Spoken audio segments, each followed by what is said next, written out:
The desert stretched out before me, endless and empty.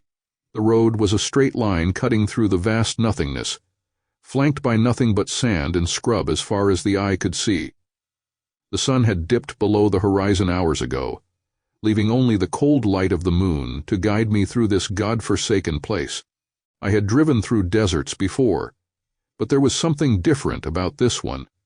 The silence was oppressive, broken only by the hum of the engine and the faint crackle of static from the CB radio. I'd been on the road for hours, my mind starting to drift as the monotony of the drive set in. There wasn't another soul for miles, or so I thought. That's when the CB radio crackled to life. "Help! Anyone out there, help! There, help!" The voice was frantic, filled with a desperation that snapped me back to full attention. I reached for the radio mic, my pulse quickening. "This is Big Rig John, I hear you. What's going on?" There was a burst of static, then the voice returned, even more frantic now. "It's chasing me. I don't know what it is, but it's fast, too fast. It's not human, but it's not an animal either. Please, you have to help me." I gripped the steering wheel tighter, my eyes scanning the road ahead, as if expecting to see something hurtling toward me out of the darkness. "Where are you? I can try to catch up." But the response was swallowed by another wave of static.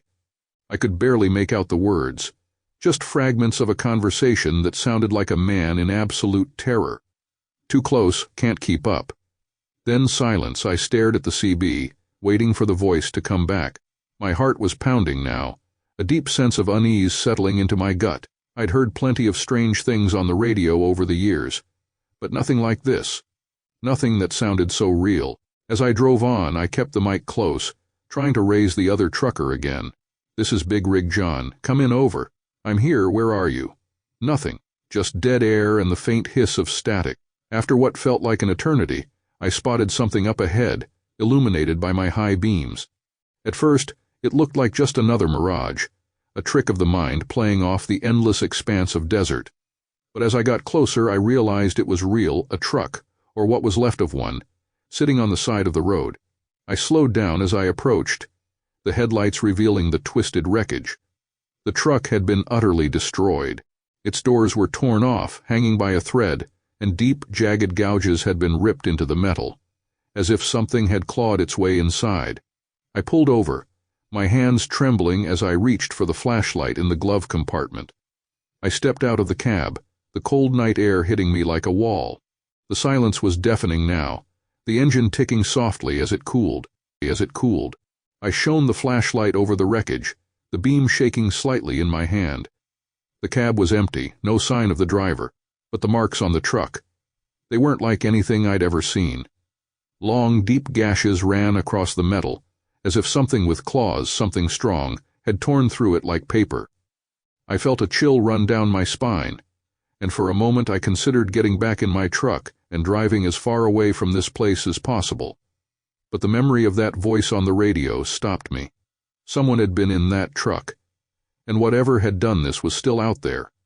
Just as I was about to turn back, the CB radio crackled again, louder this time, making me jump. I hurried back to the cab, my heart racing as I grabbed the mic. "Help! It's coming back. I can't get away from it." It was the same voice, the same raw panic. But how could that be? I was miles away from the wreckage, yet here it was, the same distress call, playing out as if it had never stopped. "This is Big Rig John. Where are you?" "I'm here. Tell me where you are." I shouted into the mic, my voice echoing in the cab, but the response was garbled, lost in a sea of static and distortion.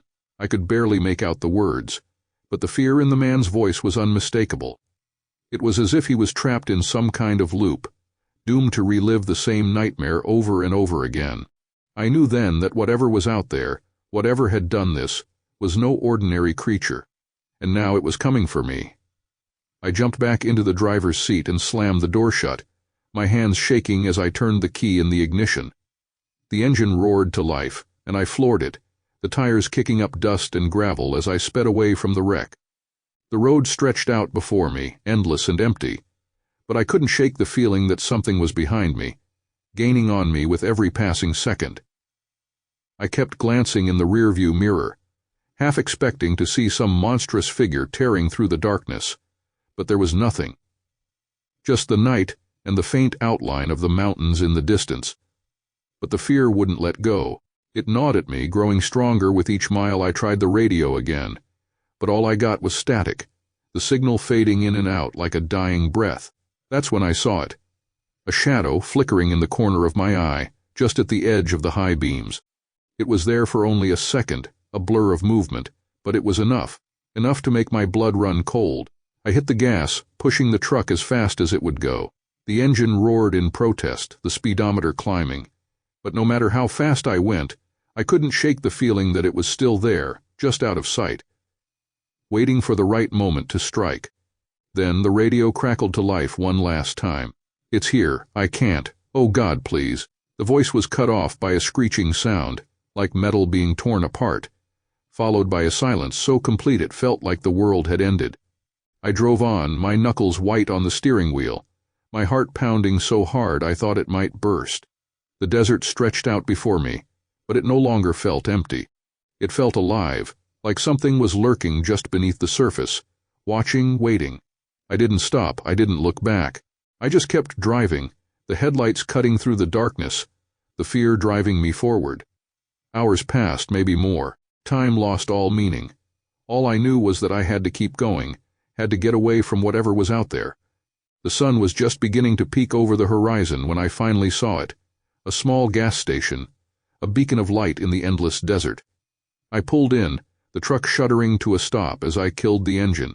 I stumbled out, my legs shaking as I made my way inside. The clerk looked up, surprised to see a customer at this hour, but I didn't care. I just needed to know I was safe, that I had escaped. I told him everything, about the distress call, the wrecked truck, the thing that had chased me through the night. He listened, his expression growing more and more serious with each word. When I finished, he nodded slowly, his eyes dark with understanding. "You're not the first," he said, his voice low. "There's something out there in the desert. Something that hunts at night. It takes trucks, drivers, anything it can catch. And once it's got its claws in you, it doesn't let go." I felt a shiver run down my spine. "So what do I do?"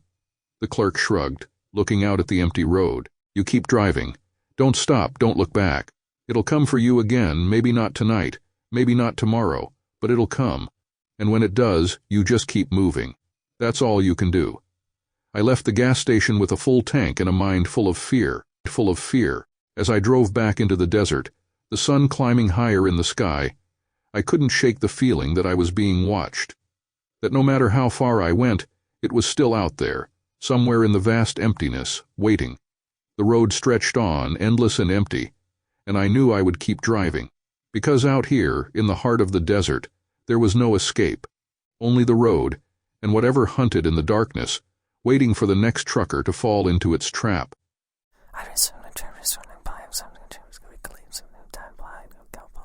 It was supposed to be just another haul, nothing special.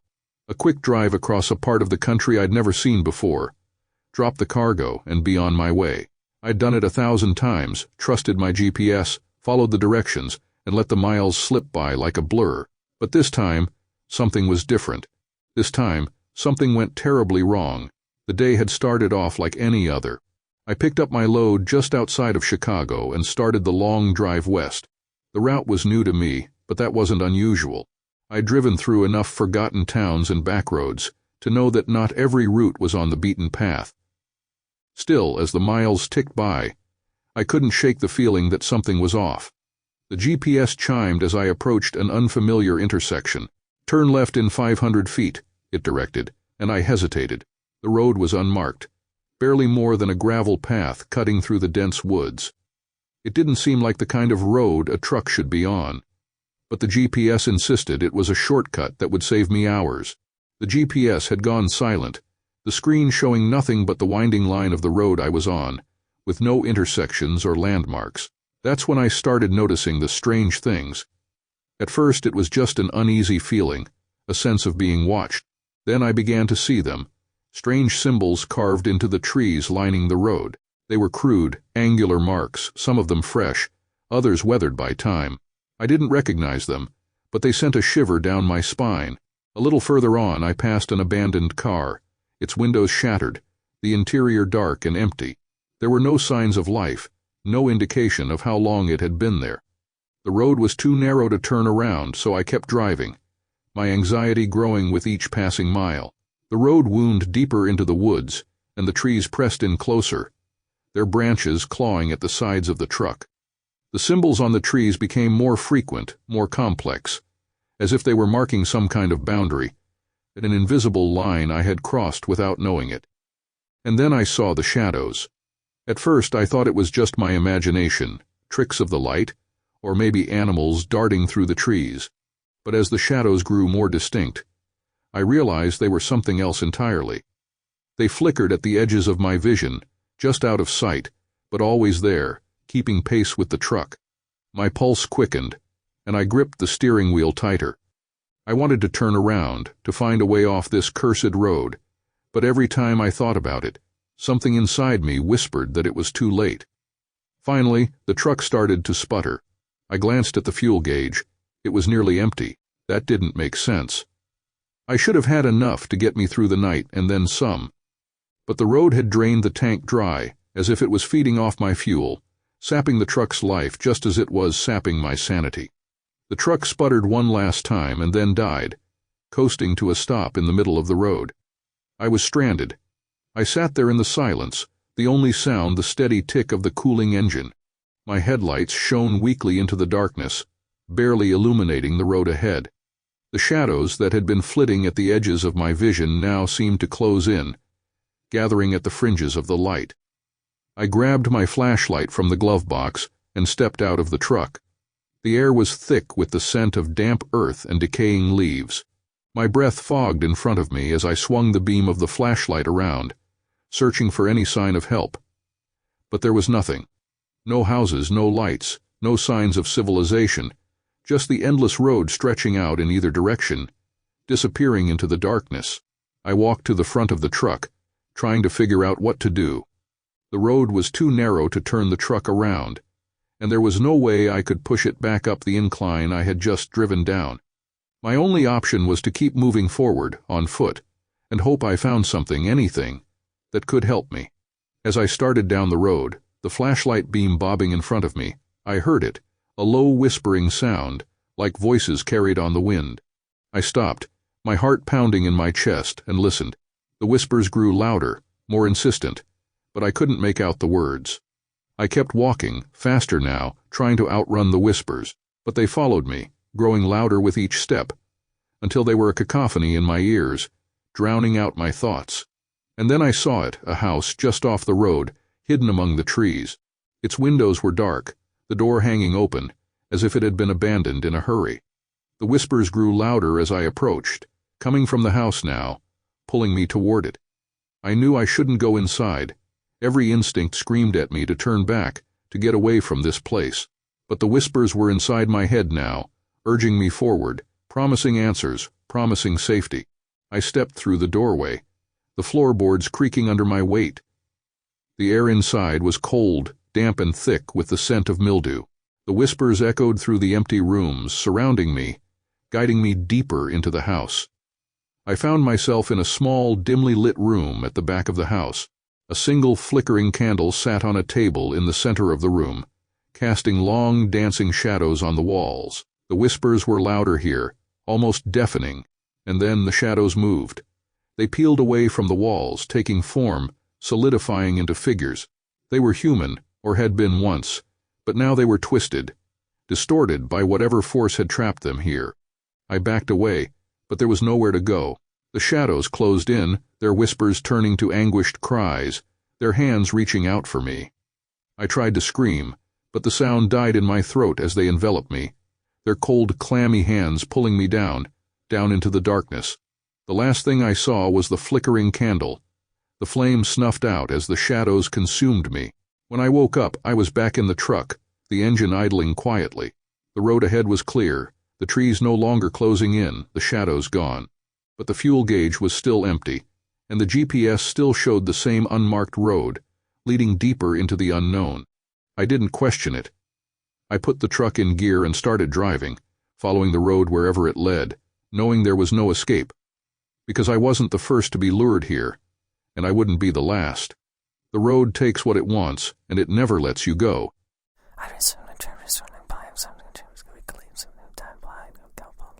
The rain came down in sheets so thick it felt like I was driving through a wall of water. The rhythmic thump of the wipers was almost hypnotic, but I couldn't afford to lose focus. Not here, not now. The mountain pass was treacherous enough in good weather, but with the storm pounding away, it was a death trap. The headlights barely cut through the darkness, revealing only the slick road ahead, and the occasional flash of lightning that illuminated the jagged cliffs looming on either side. I had been hauling cargo through these mountains for years, but tonight something felt different, ominous. I gripped the wheel tighter as I rounded a bend, the tires skidding slightly on the wet pavement. Just then, out of the corner of my eye, I saw something, a figure, standing in the middle of the road, waving their arms frantically. My heart leaped into my throat as I slammed on the brakes. The truck fishtailed, skidding dangerously close to the edge of the cliff before coming to a shuddering halt. For a moment, all I could hear was the pounding of the rain and the rapid thumping of my heart. The figure, now illuminated by the truck's headlights, was a young woman, drenched from head to toe. Her clothes clung to her like a second skin, and her hair was plastered to her face. She looked desperate, terrified. I rolled down the window, rain splashing in as I shouted over the storm. "Are you okay? What happened?" She ran up to the cab, her eyes wide with fear. "My car, it slid off the road. My family is trapped inside. Please, you have to help me." Something about her voice, shaky, urgent, cut through my own rising panic.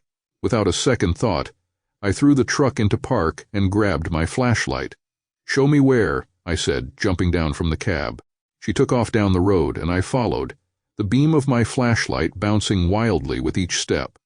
The rain soaked through my clothes almost instantly, and the wind howled through the pass, making it hard to hear anything else.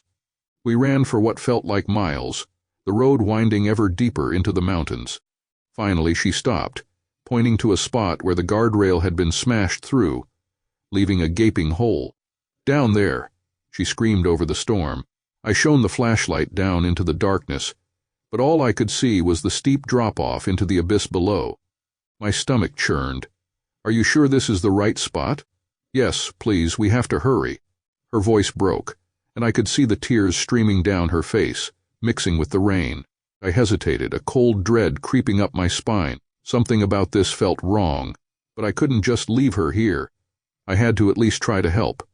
"Okay," I said, trying to keep my voice steady. "Stay here. I'll go down and see if I can find them." I grabbed a length of rope from the back of the truck, tied one end around the remaining guardrail, and secured the other around my waist. The descent was slow and treacherous, the rain making the rocks slick and the wind threatening to tear me off the mountainside. As I went lower, the sounds began, faint at first, almost drowned out by the storm, but growing louder with each step. Cries agonized, desperate cries for help. My heart pounded in my chest as I swung the flashlight around, trying to locate the source. But there was nothing, no car, no wreckage, nothing but the sheer cliff face and the darkness below. "Hello," I called out, but the only response was the echo of my own voice. The cries continued, growing more insistent, more desperate. I felt a cold sweat mix with the rain on my skin. This wasn't right. None of this was right. I climbed back up, the woman's cries for help echoing in my ears. When I reached the top, she was there, her eyes wide with panic. "Did you find them? Are they okay?" I shook my head, trying to make sense of what I had just experienced. "There's nothing down there. No car, no wreckage, nothing." Her face paled and she backed away, shaking her head. No, they have to be there. You didn't look hard enough." I felt a chill run through me, colder than the rain, soaking me to the bone. "Listen," I checked. "There's nothing down there. Are you sure this is the right spot?" She stared at me, her eyes wide with terror, and for a moment I thought I saw something dark and shadowy, flicker behind her eyes. "You have to help them," she whispered, her voice barely audible over the storm. I took a step back, unease gnawing at me. "I can't help them if there's nothing there. Are you sure about what happened?" She looked at me, desperation and fear etched into her features. "They're down there. I know they are." Another flash of lightning illuminated the pass, and for a split second I saw something. An image burned into my mind. The woman, standing at the edge of the cliff, but not alone. Figures, shadowy, indistinct, were standing with her, their faces contorted in agony. I blinked, and the vision was gone, replaced by the woman, still pleading for help. But now everything in me screamed to run. I have to go," I stammered, turning back toward the truck. "No," she screamed, grabbing my arm with a strength that didn't match her frail appearance. "You can't leave. You have to help them." Her grip was icy cold, sending a jolt of fear through me. I yanked my arm free and stumbled back. "I'm sorry, I can't." I turned and ran, not caring about the rain, the wind, or the darkness. I just had to get away from her, from that place. When I reached the truck, I jumped inside, slamming the door behind me. My hands shook as I fumbled with the keys, finally managing to start the engine. The headlights cut through the storm, revealing the empty road ahead. As I drove away, I glanced in the rearview mirror. The woman stood in the middle of the road, her figure growing smaller and smaller, until she was just a speck in the darkness. But as I rounded the bend, I saw her again, this time standing right in front of me. I slammed on the brakes, but it was too late. The truck plowed right through her, the impact shuddering through the cab. But there was no thud, no resistance, nothing. The truck passed through her like she was made of mist. Heart pounding, I forced myself to keep driving. The road twisted and turned, the storm raging around me, but I didn't stop. I couldn't stop, not until I was far away from that place. Finally, after what felt like hours, the storm began to let up. The rain slowed to a drizzle, and the wind died down. The road leveled out, and I found myself back on familiar ground. But I couldn't shake the feeling that something was still with me. That no matter how far I drove, I would never really escape. And then I heard it, a faint cry echoing through the cab. I glanced at the passenger seat, expecting to see her sitting there, but it was empty. The cry came again, louder this time, and I realized it was coming from the radio. I reached out with trembling hands and turned it off, but the cries continued, filling the cab with their desperate, agonized pleas. I slammed on the brakes, the truck skidding to a halt in the middle of the road. My breath came in ragged gasps as I sat there, listening to the cries echoing through the cab.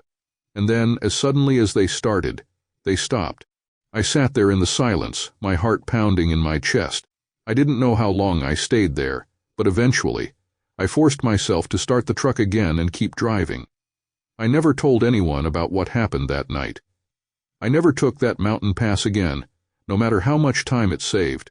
But I knew deep down that I had been lucky to escape with my life, because some things, some spirits, are trapped in this world, forever reliving their last moments. And they're always looking for someone to join them.